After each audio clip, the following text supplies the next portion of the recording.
Hi, I'm Daryl. This is Psych of Play. How does this snow make you feel? How about this lightning over the mountains? The color, the sound, does it stir up any memories? Does this sunrise make you excited for a new day or anxious? What about this rainstorm? Is it getting you comfortable and snuggly or strangely sad? And I don't mean in the context of the game necessarily or its implications on gameplay, just the weather itself. How do each of these make you feel deep down? Video games give us a way of escape from our lives for obvious reasons. You can be a student in real life, but also a cowboy in Red Dead Redemption. You can be an office worker by day and a warrior by night. But one of the escapes that games provide for us is often overlooked, namely the weather. It can be snowing outside in the real world, but in Zelda you could find a sunny day happily awaiting you. And that may not seem like a big deal, but for those who are especially sensitive to the weather, this can have a significant effect on mood. If you're someone with seasonal depression, the weather is more than just a change of scenery, it's a change in temperament, a change in your average emotional state. Seasonal Affective Disorder, which has won the most appropriate acronym of the year award for 30 straight years now, is a type of depressive disorder that many people struggle with on a yearly basis. Essentially, for someone with SAD, your depressive episodes are connected to particular seasons during the year. Most commonly, people with this disorder are affected in the fall or winter. When the leaves turn colors and the sky goes gray, things begin to change internally. You might lose interest in activities and feel sluggish or easily annoyed. Maybe you have problems sleeping and struggle to concentrate. Overall, people with SAD just generally feel lousy during their trigger months. But what exactly causes seasonal affective disorder? How can changes in the weather bring so much emotional distress? The answer lies in associations, the emotions and memories linked to the weather and to the seasons. One interesting bit to mention here is that SAD is more common the farther away you get from the equator. US surveys consistently find that the fall and winter months are more emotionally taxing on those in the northern states. This is probably because December in Illinois looks like this, whereas December in Texas usually looks like this. So for someone in Chicago, winter means less time outside, less time going out having fun, power outages, less sunlight, weird sleep schedules, issues traveling, the list goes on. Whereas in Dallas, winter means you may have to put on a light jacket this weekend. So those with SAD generally have more negative associations with winter and its weather. Heavy snow means it'll be really hard to go see my friends. Thunderstorms mean we might lose power. Rain means ice, which is stressful and dangerous to navigate. Now, of course, not every winter is this dangerous or frustrating, but for those who suffer from SAD, the weather is a conditioned stimulus, meaning even if it's not a problem in the real world, it still draws up those emotions deep down, and people experience a conditioned response. In this case, depression. It'd be like if one dog bit you when you were young, and now you avoid dogs altogether because you're conditioned to be afraid of them. Just the sight of one might make you really scared, even if in reality the dog is the sweetest thing you'll ever meet. I mean, come on, look at that face. Oh, he's such a good boy, I just want to put his little... But you can see the logic of how weather or anything could begin to be an upsetting association with enough time. If you're someone that falls into a depression when the seasons begin to change, it generally means you won't come out of that depression until the seasons turn again in the spring.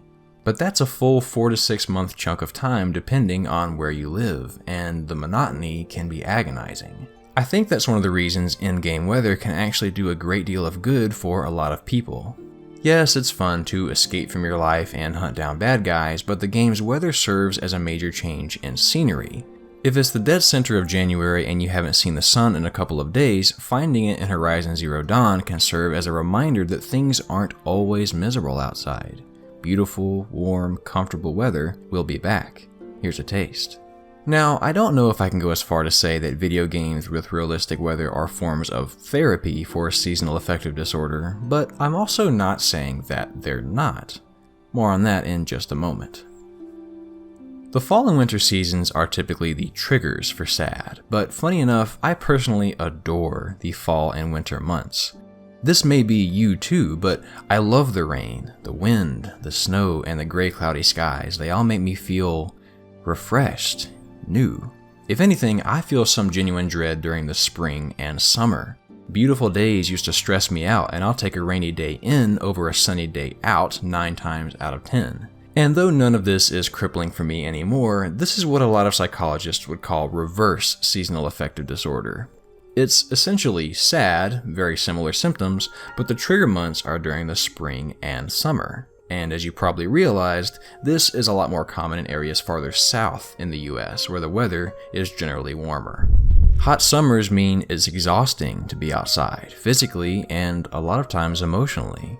Your friends may be at the beach, but you may be too nervous to go because of your body image. You may desperately want that social interaction, but since school is out, you don't have that mandatory middle ground where you have to go and interact with people. And so you're anxious about being antisocial, and too antisocial to fix that. I've been there. So for people with reverse SAD, the fall and winter is your best friend. And if I pick up Octopath Traveler in the middle of July and find myself here, it may serve as a gentle reminder that every season comes to an end, and good times will return. The same goes for someone with fall-winter SAD who finds sunshine while playing. In both cases, discovering weather in a game that provides a break from the weather you've been experiencing in reality can be emotionally refreshing. The variety is healthy. Not only does it provide relief from the monotony, but it also reminds us of happy memories we have with our preferred seasons. Experiencing snow and rain during the long summer months is nostalgic. Seeing sunshine in the depth of winter is sentimentally restorative. Even though seasonal affective disorder is rooted in negative associations, nostalgia is rooted in positive ones. And I say all this not just because I've personally felt it before. There is some recent research in attitude and mood regulation that supports it. In 2018, a team of psychologists at King's College in London ran a study to see if adverse weather invoked nostalgia or if it had any psychological benefits. Participants in the study listened to one of 4 audio recordings. One recording, which was the baseline condition, was of a quiet parking lot. In the 3 other versions, new noises were added into the baseline sound recording, either heavy wind, heavy thunder, or heavy rain. After listening to their respective recordings, each participant answered questions regarding their mood. As you might have guessed, the subjects that listened to the empty parking lot reported very little, if any, significant change. However, those that heard any form of bad weather not only reported increased nostalgia, but also reported increased feelings of self-esteem, positive affect, social connectedness, and optimism. The nostalgia, as the team noted in their results, served as a source of comfort in adverse weather. And this is why I believe that in-game weather can be so secretly powerful in regulating emotion. Bad weather can be scary, it can bring you harm, and from an evolutionary standpoint, we all have negative associations with it for good reason. But there are also positive associations we may have with it. For every scary thunderstorm you heard as a kid, there was another time where the rain on the window lulled you to sleep on the way home in the backseat of your parents' Expedition, with a Game Boy Color sitting in your lap. You probably had one of those goofy little worm light things to see the screen, but the batteries died, so you figured, well, guess I'll sleep then. For every snowstorm that knocked out the power, there was another beautiful winter morning where the snow laid softly on the ground and you got to skip school and huck snowballs at your friends. I think we all get nostalgic feelings when we boot up a remake of a game we played as kids, but in-game weather can make us feel nostalgic even in a game we have no history with, just because the weather itself is so deeply and descriptively rooted in our memories. It brings that sense of mysterious familiarity to an otherwise unfamiliar place. Now you can make the argument that movies did the same as games. Sick of the rain outside, just watch 50 First Dates. Tired of the heat, watch 8 Below, and that might help, but I feel like that's just passively seeing the weather at the pace the movie wants you to see it. In-game weather gives us a safe way to experience and interact with the elements. Have you ever gone to a specific location in a game, not because the game told you to or for any particular reason, you just kind of felt like being there? It's sort of like your soul just needed to look out over a mountaintop and watch the lightning dance in the sky. All that to say, changes in environment are key for emotional health and balance, and I think in-game weather is the perfect way to experience that when it's most needed. If you have seasonal affective disorder, it provides relief from the seasons you dread so much and reminds you that even the darkest storms will come to an end. Even if you don't suffer from seasonal depression, the pseudo-weather gives you a unique way to relive nostalgic feelings that are oftentimes much deeper rooted than the sound effects and colors from playing an old favorite. A rainstorm in Breath of the Wild can wash away the troubles of the real world and remind you of happier times, just like a well-timed sunrise in Red Dead can illuminate the deepest, darkest, and coldest corners of your mind.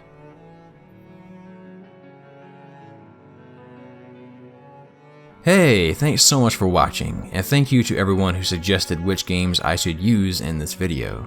YouTube has this community feature that lets me ask questions to the audience and keep my subscribers updated, so I made a post and took suggestions for this episode. I really like the interaction with all of you, so next time I post, be sure to make your voice heard. When I was reading the ideas people brought forward, a lot was mentioned about weather's effect on the gameplay itself, so I'm tempted to do a video exploring that in the next 2 months. Maybe we can work our way back to some game design. I don't know, I'm having a lot of fun. So, thanks again for watching, and be sure to share the video. I'll see you guys next time.